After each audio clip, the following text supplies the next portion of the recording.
Derek Miller sat on his throne with a blindfold wrapped tight around his eyes, pretending to be something he wasn't. Helpless, broken, blind. But beneath that strip of dark silk, his wolf vision was sharp as ever, watching every single person who entered his hall. He'd been doing this for 3 months now, ever since the assassination attempt that nearly took his life. Someone in his own palace wanted him dead. And Derek had learned the hard way that you can't trust anyone, not even the people who bow at your feet. So he faked his blindness. Let them think the mighty Alpha King had been weakened. Let them whisper. Let them plot. Because in their arrogance, they'd slip. And when they did, he'd be ready. But tonight, everything changed. The heavy doors groaned open, and Derek's head tilted slightly, listening. Footsteps. Light. Hesitant. A new scent drifted into the room. Wildflowers and rain, with something underneath it he couldn't name. Something that made his wolf stir for the first time in months. "Your Majesty," his head steward announced, voice dripping with that oily politeness Derek had come to despise. The new maid, Sharon Barrett, here for her first evening of service. Derek said nothing. He never did anymore. Just sat there, still as stone, letting them think he was lost in his own darkness. "You may approach," the steward said. The footsteps came closer. Derek's wolf pressed against his ribs, restless. What is this? She stopped 6 feet away, the exact distance protocol demanded. But her heartbeat, it wasn't like the others. It wasn't laced with greed or fear or that sick kind of pity that made his skin crawl. It was steady, strong, almost defiant. "I'm told you'll be serving the king his evening meal," the steward continued. "Do not speak unless spoken to. Do not touch him. Do not—" "I understand," she said quietly. Her voice hit Derek like a fist to the chest. Soft, but not weak. There was steel underneath it. The kind of strength that doesn't announce itself. The steward left. The door closed. And for the first time in 3 months, Derek was alone with someone who didn't know he could see every single thing she did. Sharon moved to the side table, where his untouched dinner sat growing cold. He heard the clink of silverware, the soft scrape of a chair. Then nothing. Silence stretched between them like a held breath. Most of his staff couldn't stand the quiet. They'd fidget, cough, make some noise to fill the space. But Sharon just existed. Calm, present. It unnerved him. Then she did something no one had done in 93 days. She sat down. Not on the floor, in some submissive crouch. Not standing at attention like a soldier. She pulled out the chair across from his throne and sat like an equal. Derek's fingers tightened on the armrest. His wolf surged forward, torn between outrage and fascination. "You must be tired," she said softly. His jaw clenched. "Don't respond. Don't break character." "Pretending all day," she continued, and his blood turned to ice. "It's exhausting, isn't it?" Every muscle in Derek's body locked. His wolf snarled a warning. She knows. But how? He'd been so careful, so precise. Not even his beta had figured it out. "I'm not going to tell anyone," Sharon said, and there was something in her voice, a weariness, a resignation, that made him believe her. "I don't care about palace politics. I don't care about power plays or who sits where at dinner. I needed work, and you clearly need someone you can stop performing for." Derek's chest tightened. For 3 months, he'd been drowning in paranoia, trusting no one, sleeping with a knife under his pillow and his wolf on constant alert. And here was this girl, this human girl, if her scent was any indication, seeing straight through him like he was made of glass. "I brought you real food," she said, and he heard her stand, move closer. "Not that decorative nonsense your kitchen staff keeps sending up.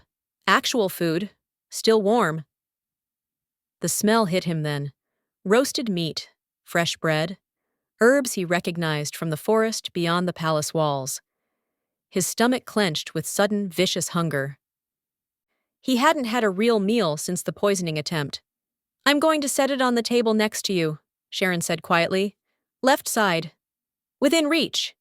You don't have to eat it. But if you want to stop pretending for 5 minutes and just be hungry, I won't judge you for it." She set the plate down with a soft clink. Then her footsteps retreated back to her chair. Derek sat frozen, his mind racing through 1,000 scenarios. This is a trap. It has to be. She's working for whoever wants me dead. But his wolf, usually paranoid and vicious, was strangely calm. Almost curious. He waited 30 seconds. Then, moving slowly, he reached for the plate. His fingers found warm ceramic, and the smell was even stronger up close. Real food. Honest food. Nothing hidden in it. No bitter chemical undertone of poison. Just sustenance. Derek picked up a piece of bread and bit into it.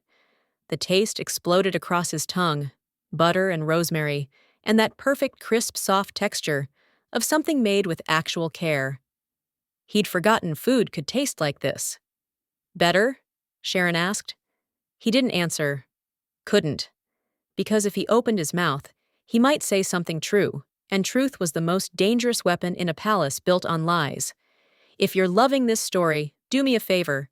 Hit that like button and subscribe to Oliveira Werewolf Tales. Turn on notifications so you never miss what happens next, because trust me, this is just the beginning. Sharon's about to discover that kindness in a kingdom of wolves can be the most dangerous thing of all. Derek finished the meal in silence. Every bite felt like defiance, like reclaiming some small piece of himself he'd locked away. When the plate was empty, Sharon stood and collected it without a word. She didn't ask questions, didn't demand gratitude or acknowledgement, just moved through the room like water, present but not invasive. "Same time tomorrow?" she asked at the door. Derek's throat worked. He gave the barest nod, the kind of movement someone truly blind might make, uncertain of who was watching. Sharon's lips curved in the smallest smile. He saw it through the gap in his blindfold, that tiny expression that didn't quite reach her eyes. Like she was carrying something heavy and had just set it down for a moment. Then she was gone. Derek sat in the darkness of his own making, his wolf pacing restlessly inside his chest. What just happened? In 3 months, dozens of people had tried to get close to him. Servants bringing gifts, nobles offering alliances. Women attempting seduction with breathy voices and strategic touches. All of them wanted something, using his supposed weakness as an opportunity. But Sharon hadn't wanted anything. She'd just seen him, the real him. And somehow that was more terrifying than any assassination plot. Over the next 2 weeks, a pattern emerged. Sharon would arrive every evening just after sunset. She'd bring food, real, honest food that tasted like it had a soul. She'd sit in that chair, like she had every right to be there, and she'd talk. Not at him, the way others did, performing sympathy like it was a play. She talked to him about the weather, about the flowers blooming in the East Garden, about the stray dog that had adopted the kitchen staff. Small things, human things. Things that had nothing to do with power or pack politics or the weight of a crown. And Derek, despite every instinct screaming at him to maintain distance, found himself listening. Found himself waiting for her arrival with something that felt dangerously close to anticipation. His wolf approved of her. That should have been his first warning. Derek's wolf hadn't approved of anyone in years, not since his mate bond had been shattered by betrayal. But whenever Sharon entered the room, his wolf settled, became almost peaceful. It made no sense. She was human, fragile, powerless in a world of supernatural predators. She should have been invisible to him, but she wasn't. On the 15th night, Derek broke his own rule. "Why are you here?" His voice came out rough from disuse, barely above a whisper. Sharon paused mid-sentence. She'd been telling him about a bird's nest in the courtyard. "In the palace? I needed—" "No." He turned his head toward her, the blindfold still firmly in place. "Why are you here, in this room, with me?" You could request reassignment, work in the kitchens, the laundry, anywhere else, but you keep coming back. Silence. Long enough that Derek thought she might not answer. Then, because you're lonely. The words punched through his chest like a blade. Derek's hands clenched on the armrests. I'm an alpha king. I'm surrounded by hundreds of bodies, Sharon interrupted gently. Not people. There's a difference. She shifted in her chair, and he caught the whisper of fabric. I know what it's like, to be in a room full of people and still be completely alone. To have everyone looking at you, but nobody actually seeing you. Derek's throat tightened. You don't know anything about me. I know you haven't trusted anyone to touch your food in 3 months, she said quietly. I know you sleep with weapons within reach. I know you're testing everyone around you, waiting for someone to reveal themselves as the enemy. She paused. And I know you're exhausted. He was. God, he was so tired. Tired of the constant vigilance. Tired of suspecting everyone. Tired of being the alpha king instead of just Derek. The man underneath the crown, who used to run through forests for the joy of it, who used to laugh without calculating the political implications. I'm not your enemy, Sharon said. I'm not anyone's enemy. I'm just a girl who needed work and stumbled into a palace full of people pretending to be something they're not. She stood, and he heard her move toward the door. But for what it's worth, Your Majesty, I think the man underneath that blindfold is worth more than all the games being played around him. She left before he could respond. The door closed with a soft click, and Derek sat in the heavy silence, his wolf howling something wordless and desperate inside his chest. That night, he dreamed of wildflowers and rain. The next evening, Sharon didn't come. Derek waited, tension coiling tighter with each passing minute. Had he scared her off? Had someone gotten to her? His wolf paced anxiously, and for the first time in months, Derek considered ripping off the blindfold and hunting through the palace until he found her. Then the door opened. But it wasn't Sharon's light footsteps he heard. It was heavy boots, multiple pairs. And underneath the forced neutral sense, Derek caught the acrid tang of hostile intent. Your Majesty, a voice said. Counselor Richards, one of his father's old advisors, a man who'd never quite accepted Derek's claim to the throne. We've come to discuss a matter of palace security. Derek kept his breathing even, his posture relaxed. Blind, helpless, unaware. Speak. There's been a concerning development, Richards continued, moving closer. Too close. Derek's wolf bared its teeth, but he held perfectly still. We've discovered that one of the new servants has been accessing restricted areas of the palace. The girl, Sharon Barrett. Ice flooded Derek's veins. And we believe she may be a spy, Your Majesty. Sent by the rebel faction to finish what they started. Footsteps circled behind him. Derek counted 4 heartbeats, 4 threats. We've taken her into custody for questioning.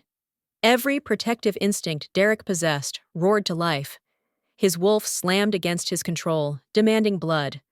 But he couldn't break, not now. Not when they were watching so carefully. Do what you must, he said flatly. I trust your judgment. Of course, Your Majesty. The satisfaction in Richard's voice made Derek's skin crawl.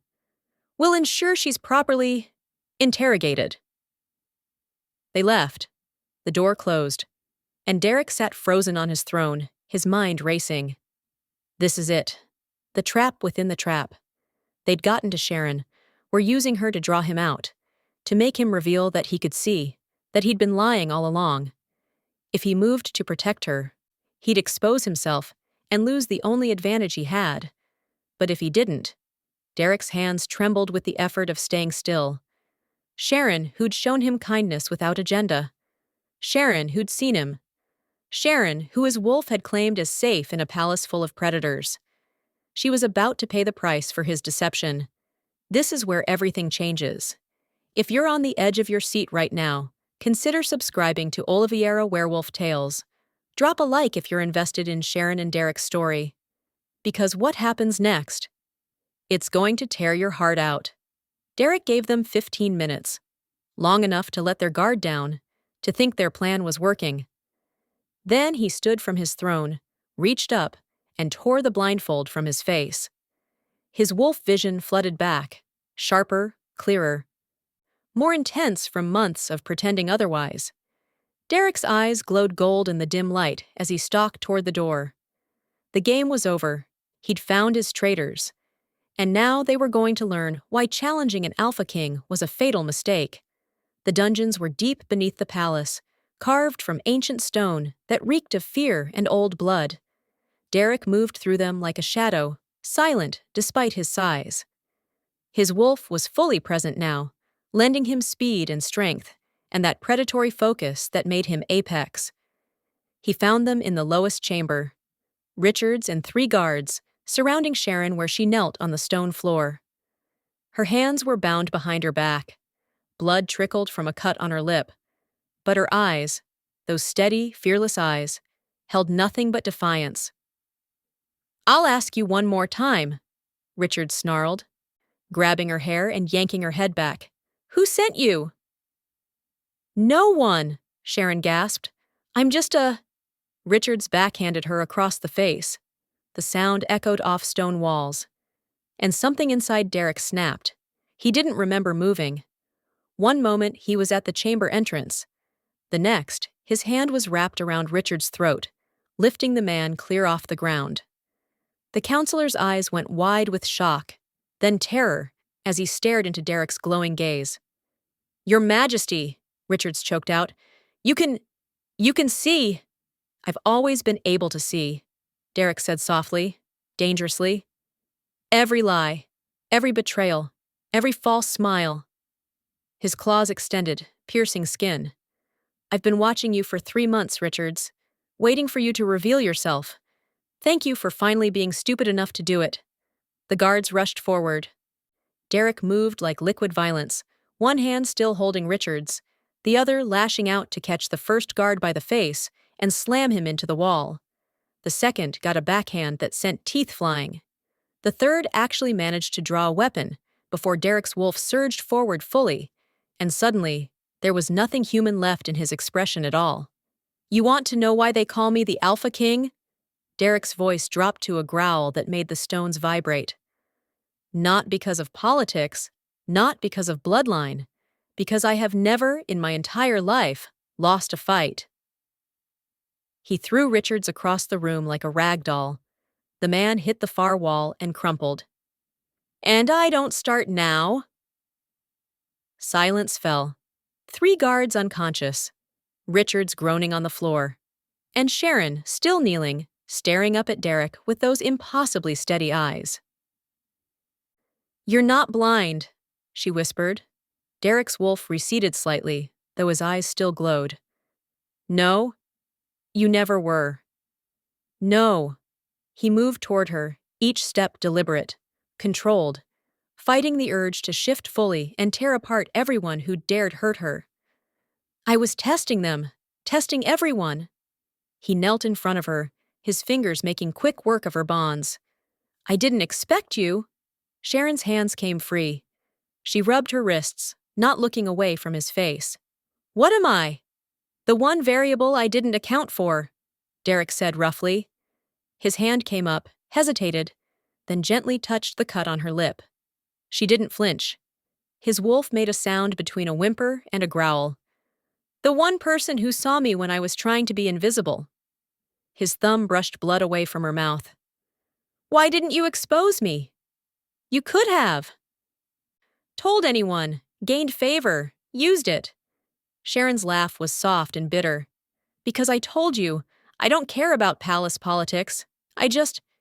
She closed her eyes briefly. "I thought maybe someone in this place deserved to be seen. Really seen. The way I never was." Derek's chest constricted. "Who hurt you?" "That's a long story." "I have time." He stood, pulling her up with him. Sharon swayed slightly, and his arm went around her waist automatically, supporting her. His wolf hummed approval at the contact, And apparently, I have traitors to deal with. What are you going to do with them? Sharon asked quietly. Derek looked at Richards, who was just beginning to stir. What I should have done months ago. Clean house. Remove everyone who thinks weakness is an opportunity instead of a call for loyalty. His eyes glowed brighter. Starting with the cowards who put their hands on what's mine. The word hung between them. Mine, possessive, absolute. The kind of claim an alpha made when his wolf had decided something beyond all reason or logic. Sharon stared up at him. I'm not yours. My wolf disagrees. Derek's voice was almost apologetic. Almost. And my wolf is very rarely wrong about these things. That's insane. You don't even know me. I know you brought me food when everyone else wanted me weak. I know you sat with me when you could have stayed away. I know you kept my secret when exposing it would have benefited you. His hand came up to cup her face, careful of her injuries. I know my wolf hasn't felt peace in 5 years, not until you walked into my throne room. Sharon's breath caught. I'm human. I know. I'm nobody. I have nothing. No pack. No family. No. You're the person who saw me, Derek interrupted softly. In a palace full of people looking at me, you're the only one who actually saw me. That's not nothing, Sharon. That's everything. Her eyes glistened. For a moment, she looked like she might cry. Then she straightened her shoulders, pulled back slightly, and said, You have a kingdom to secure, Your Majesty. I'm just a distraction. No, Derek said firmly. You're the reason I'm going to win. He stepped back, giving her space even though his wolf snarled in protest. Stay close to me. The next few days are going to get bloody. I'm about to remind this entire palace exactly why they should fear their king. He turned to face Richards, who was trying to crawl toward the door. Derek's smile was all teeth and zero mercy. But first, we're going to have a very long conversation about loyalty. The purge took 3 days. Derek moved through his palace like an avenging angel, his blindfold gone, his wolf's power radiating from every pore. He'd been holding back for months, letting them think him weak. Now they have learned the truth. The Alpha King wasn't blind. He'd been watching, and he'd seen everything. Counselors who'd been plotting his downfall found themselves stripped of rank and expelled. Guards who'd been paid to look the other way during the assassination attempt were given a choice: confess and accept exile, or refuse and face his wolf. Most chose exile. The ones who didn't survive the choice. Through it all, Sharon stayed close. Not because Derek ordered it, but because she seemed to understand that he needed her there. A reminder of why he was doing this. A grounding point when his wolf wanted to paint the palace walls red. She cleaned his wounds when minor skirmishes left scratches, brought him food when he forgot to eat, sat with him in the late hours when the adrenaline faded and left him hollow. She didn't offer empty comfort or try to tell him everything would be fine. She just existed beside him, present, steady, real. On the 4th day, when the last traitor had been dealt with and the palace finally felt secure, Derek found Sharon in the East Garden. She was sitting on a stone bench, watching the sunset paint the sky in shades of amber and rose. The flowers she'd told him about weeks ago were blooming around her. Wildflowers, purple and gold. It's done, Derek said quietly, approaching slowly so he wouldn't startle her. Sharon didn't look up. How many? 17, plus their accomplices.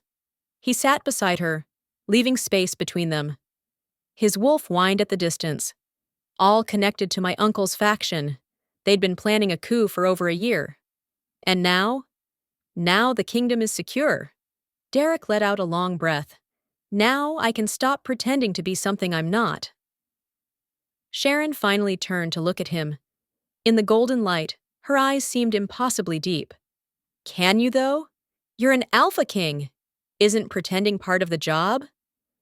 Maybe, Derek admitted, but at least I can choose which parts are performance and which are real. He reached out slowly, giving her time to pull away, and took her hand. You were real. Everything with you was real. Derek! I know it's insane, he interrupted. I know you're human, and I'm a wolf, and there's 1,000 reasons this shouldn't work.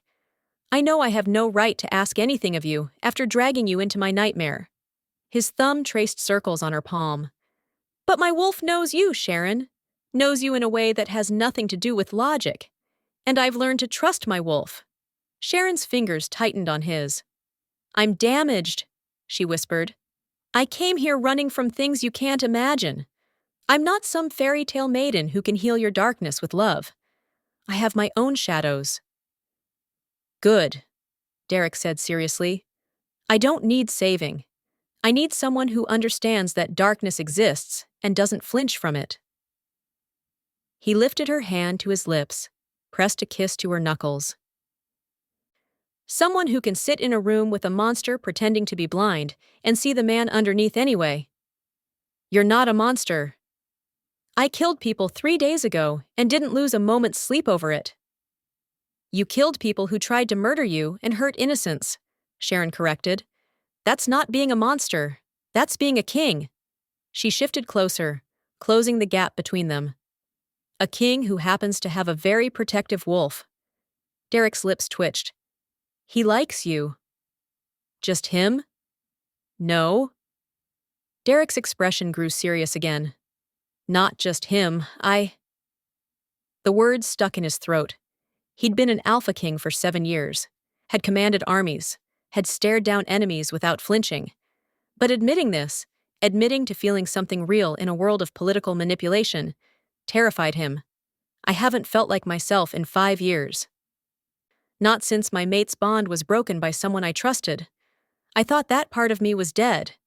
But then you walked into my throne room and called me on my bullshit, and suddenly I remembered what it felt like to be human, to be real. Sharon's free hand came up to cup his face. I'm scared, she admitted. Of this. Of you. Of what it means if I let myself feel anything in a place where everyone wants something. I don't want anything from you, Derek said roughly. I just want you to stay, to let me know you, to give this. He gestured between them. Whatever this is, a chance to become something. And if it doesn't work? If your wolf is wrong? Then we figure it out together. Derek leaned into her touch, his eyes falling closed. But my wolf is rarely wrong, Sharon, and right now, he's telling me that you're the most important thing in my kingdom. Silence stretched between them, filled with the sound of evening birds and distant fountains. Then Sharon leaned forward and pressed her forehead to his. Derek's breath caught. His wolf went utterly still, as if afraid any movement might shatter the moment. Okay, Sharon whispered. Okay? Okay, I'll stay. I'll give this a chance. She pulled back enough to meet his eyes. But if your wolf is wrong, I'm keeping the recipes for the food I've been making you. Those are mine. Derek's laugh burst out of him, genuine, surprised, delighted. It had been so long since he'd laughed like that. Deal. He pulled her closer, wrapping his arms around her. She fit against him perfectly, her head tucked under his chin. Though I should warn you, my wolf is very possessive. You might have trouble leaving, even if you want to. Is that a threat, Your Majesty? It's a promise. Derek pressed a kiss to the top of her head. Welcome to the kingdom, Sharon Barrett. I hope you're ready for the chaos. She tilted her head back, a small smile playing on her lips. I survived you faking blindness and a dungeon interrogation. I think I can handle a little chaos. A little? Derek's eyes glowed gold for a moment. Sweetheart, you just agreed to stand beside an alpha king. Chaos is the minimum requirement. Then it's a good thing I don't scare easily, Sharon said. And when she reached up to pull him down into a kiss, soft, tentative, but real, Derek's wolf finally settled. He'd spent 3 months testing his palace staff, pretending to be blind to expose the traitors in his midst. He'd succeeded. Cleaned house, secured his throne, but he'd gained something far more valuable than security, He'd found someone who saw him, not the king, not the alpha, just Derek, the man who'd been hiding beneath layers of suspicion and pain. And maybe, just maybe, that was worth more than any crown. If this story grabbed you, if you felt every moment of Derek and Sharon's journey, do me a huge favor. Hit subscribe on Oliviera Werewolf Tales. Give us a like. Turn on notifications. Because their story isn't over. In a world of wolves and kingdoms and supernatural danger, finding someone who truly sees you is just the beginning. And trust me, what comes next for these two? You won't want to miss it. Thank you for listening. Until next time, may you find someone who sees past your blindfold.